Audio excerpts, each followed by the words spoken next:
गायब होना पड़ेगा, एक जुनून लाना पड़ेगा, तपस्या मोड ऑन करना पड़ेगा, बात अब पर्सनल हो गई है, एक ऐसा कमबैक कि पूरा खेल पलट जाए।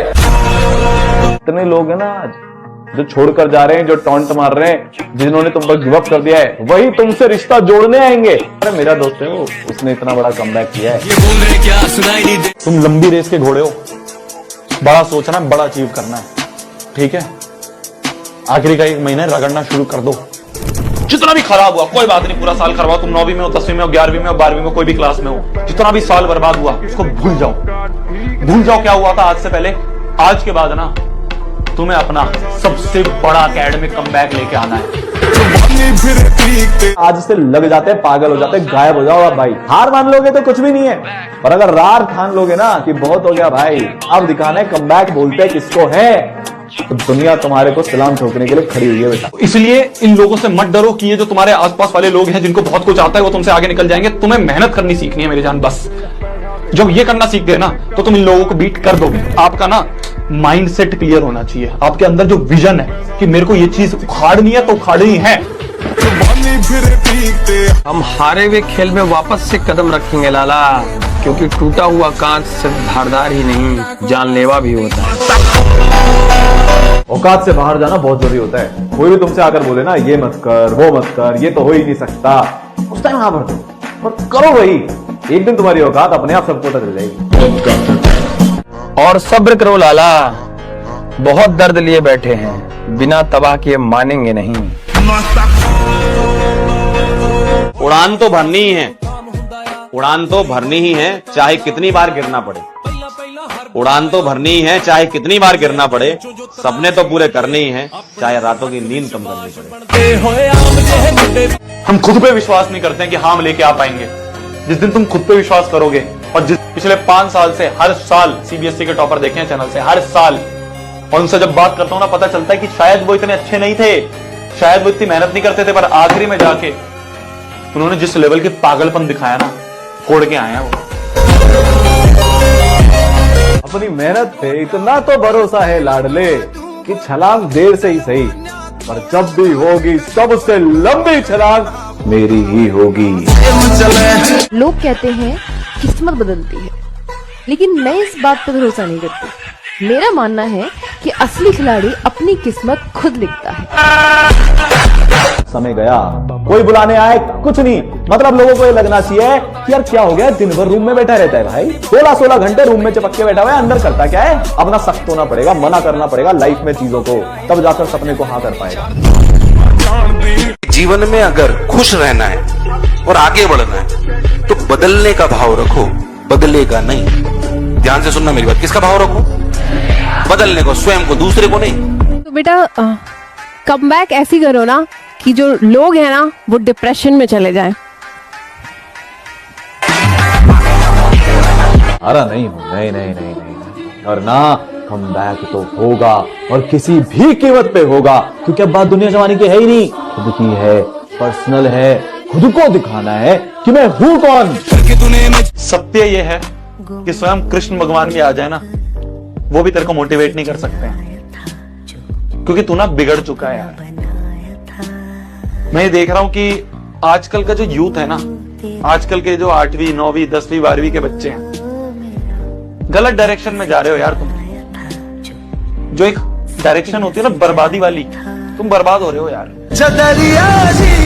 अंबेडकर के पास इतनी डिग्रियां थी, सब इतनी, मैं उनकी एक फोटोग्राफ है अपने पास रखता हूं हमेशा, मैं दिखाता हूं आपको। सर ये देखिए सर ये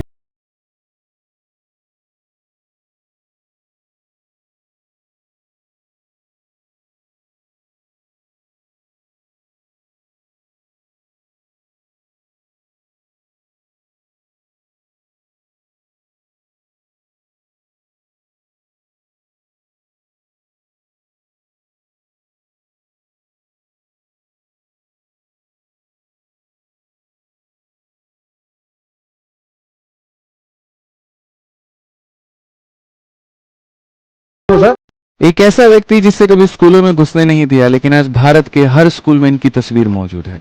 एक ऐसा व्यक्ति जिसने अपने कम उम्र में 32 डिग्रियां हासिल की, ये एक पहले ऐसे दलित व्यक्ति थे जो विदेश में जाकर के पीएचडी की डिग्री प्राप्त करके लेकर के, और ये बात 1927 की है जब कोलंबिया यूनिवर्सिटी से इन्होंने इकोनॉमिक्स में पीएचडी हासिल किया था।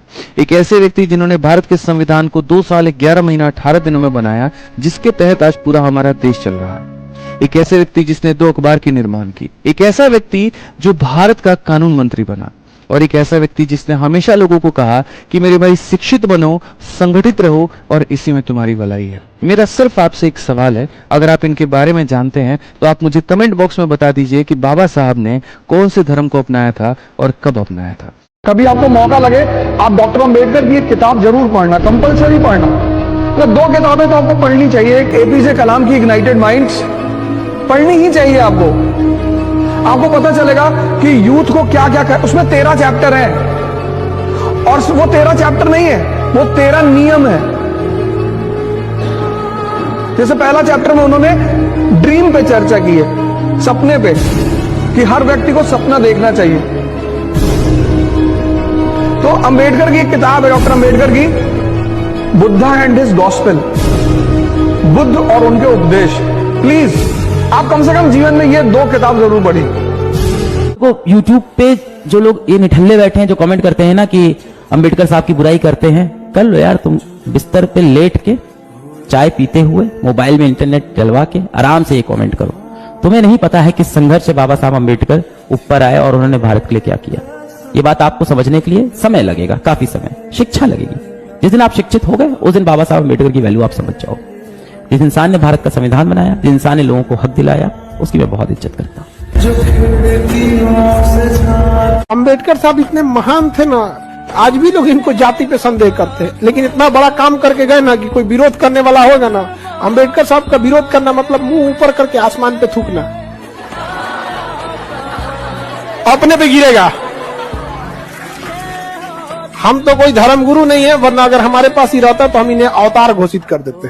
जैसे लोग जन्म नहीं लेते हैं, अवतार लेते हैं। यहाँ पर इन्हें पढ़ने नहीं दिया गया, विद्यालय के बाहर रखा जाता था यहाँ पे। और इनसे अगर सीखना है तो सीखिए कि जब तक अपने आप को ना बना पाए तब तक लड़िए नहीं। जब तक इनके अंदर क्षमता नहीं थी, नहीं लड़े थे। जब एकदम शिक्षित होके आ गए तब ऐसा कोई था ही नहीं जिससे लड़े नहीं थे।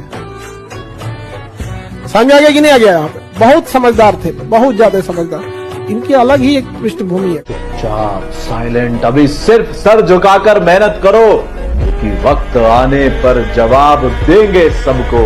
हमने हर एक के ताने संभाल रखे। एक बार याद रखना, जिस दिन तुम्हारे माँ बाप तुमको दुश्मन नजर आने लगे, समझ लेना तुम्हारा भीख मांगने का टाइम आ गया।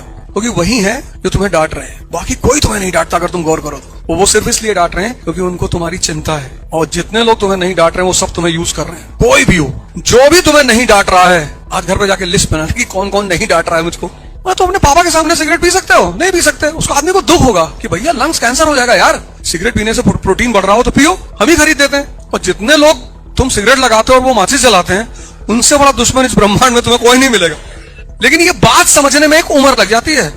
जो भी तुम्हें डांट रहा है वो तुम्हारा हितैषी है। आपके हाथ जोड़ करके मेरी विनती होगी आप लोगों से, और वो रिक्वेस्ट होगा कि भाई अपने वक्त को बर्बाद मत करना। तुम्हारा ये जो 3 महीना है, इसका एक एक मिनट, एक एक सेकंड तुम्हारे लिए बहुत यूजफुल है। अपने तैयारी के दौरान हम सच बता रहे, हम छठ में नहीं गए थे घर पे, हम दिवाली में नहीं गए थे घर पे, और अपनी तैयारी करते रहे, क्योंकि हमें पता था कि आज अगर हम अपने आप को नहीं बना पाए तो साला कोई नहीं पूछने वाला, हमको कोई नहीं पूछने वाला है। जो अच्छे अच्छे लोग भी जान रहे हैं, मामा, रिश्ता जो है, चाचा लोग, सब लोग यहाँ पर ठीक है, वो मानेंगे, वो यहाँ पर ठीक है, इज्जत देंगे। लेकिन जब बात अपने स्वाभिमान की आती है ना, वहां पर तो वो भी खत्म हो जाए। बहुत जरूरी है, तुम्हें पूरी दुनिया देख रही है, तुम्हारा रिजल्ट जो है वो सारा का सारा कुछ बताएगा, और सिर्फ ये 3 महीने में तुम सब बदलाव कर सकते हो। मैं अपनी शर्तों पे जिंदा रहा हूँ हमेशा। मैं अपने टीचरों की नहीं सुना। पढ़ोगे नहीं तो भीख मांगोगे। तुम कहाँ बिगाड़ लिए पढ़ के? साइकिल पे चलते हो 600 रुपए की। सेवा समर्पित है, आप सम्मान नहीं। कदर उनकी करो जो आपकी करते हैं। ज्यादा गुलामी भी इज्जत की नीलामी होती है। तुमने एक चीज नोट करी कि आजकल वो जो तुम्हारे दोस्त थे, उन दोस्तों ने तुम्हें रील भेजना कम कर दिया है ना? जो दोस्त जो तुम्हें दिन रात रील भेजते रहते थे, उन्होंने रील भेजना कम कैसे कर दिया है तुमको? पढ़ाई चल रही है अंदर ही अंदर, बता नहीं रहे हैं ये लोग, पढ़ सब रहे हैं, बता कोई नहीं रहा है। तुम हर रोज सुबह उठ पा रहे हो ना, भगवान का, खुदा का सबसे पहले शुक्रिया अदा करना और एक डिसीजन लेना आज टाइम खराब करना है या फिर आज मेहनत करनी है। हर रोज तुम्हारे पास ये दो ऑप्शन होंगे और तुम्हें हर रोज चूज करना पड़ेगा और डिपेंड तुम पे करता है यार। और मैं ये नहीं बोल रहा हूं कि आज मोटिवेटेड हो जाओ, 2 दिन 12-12 घंटे पढ़ाई करो और तीसरे दिन वापस से वहीं पे आ जाओ, नहीं, ऐसा तुमने बहुत कर लिया, अब नहीं।